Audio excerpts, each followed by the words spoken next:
I never really got along with my family as a child. I guess that's true of most kids, but my situation was different. My family didn't understand. They said I had delusions of grandeur from an incredibly early age. I was one of the youngest of an exceptionally large family. I had 11 brothers and at least one sister. She later got into some trouble, but that's a story for another time. No doubt, one of the reasons I had trouble at home was because my father had 2 wives and a couple of concubines. Yes, it was a different time. I have many stories to tell.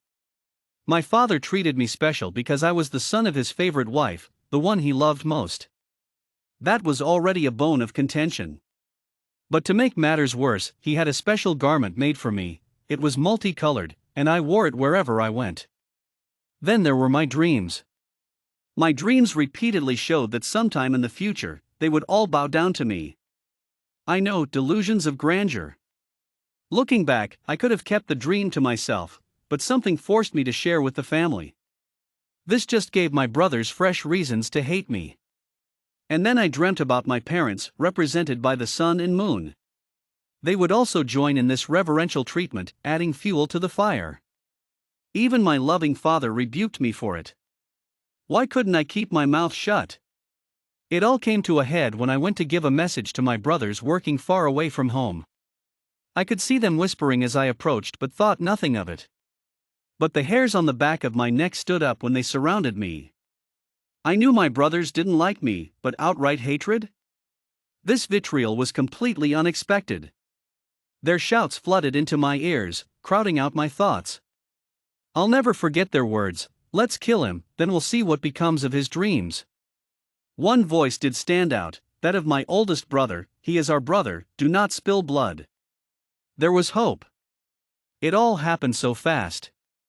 Before I knew it, they stripped my special robe off me.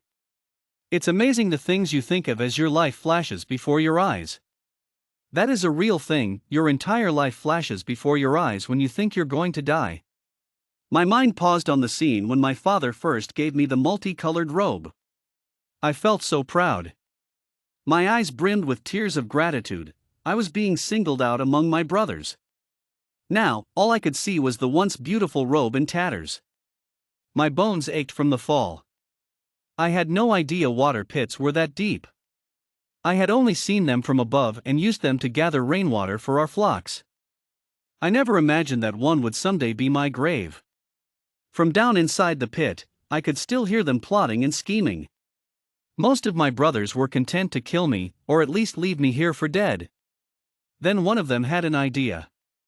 They would sell me into slavery. Slavery. Away from my home and family to a distant land. How my family hated me, I had to work hard not to return the same feelings.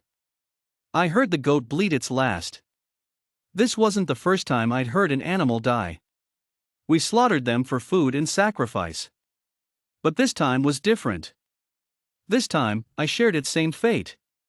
I heard my brother say, "Let's drench his special robe in the goat's blood.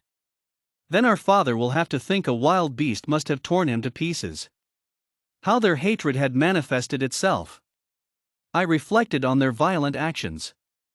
I had many years to dwell on how they had treated me in such a calloused way. And this one act led to even more hard times for me. Perhaps someday someone will write my story in its entirety.